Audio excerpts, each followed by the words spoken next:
Les critères d'éligibilité ont été fixés dans une délibération du Comité national validée le 25 juillet dernier. Le premier critère, qui est un critère spécifique à la Normandie, est d'avoir réalisé une déclaration de projet.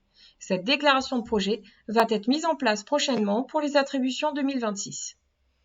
Les autres critères sont communs au Comité Normandie et Bretagne. Il sera impératif, comme pour toute demande de droit de pêche, de réaliser sa demande dans les délais impartis, entre le 1er et le 15 septembre chaque année. Pour les armateurs normands, cette demande sera réalisée sur l'application Mirage. Le troisième critère est d'être armateur. Le quatrième, avoir un navire actif au fichier flotte communautaire. Le cinquième, comme pour tous les droits de pêche, il est obligatoire d'être à jour des cotisations professionnelles obligatoires, dites CPO. Le sixième critère est d'autoriser de manière permanente l'accès aux données pour son comité de rattachement. L'objectif est la défense de vos intérêts.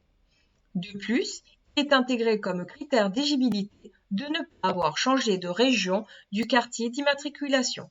Ce critère est instauré dans le but de maintenir les équilibres régionaux.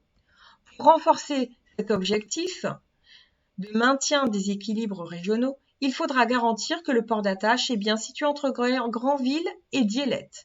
Le port d'attache se détermine en justifiant au moins 50% de son activité d'avitaillement et de débarquement dans le périmètre d'attribution.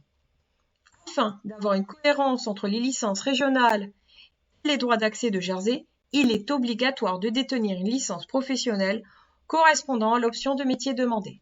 Par exemple, je souhaite demander une option bulot pour travailler dans les eaux de Jersey. Au préalable, je dois être détenteur de la licence bulot Ouest Cotentin, attribuée par le CRPM de Normandie.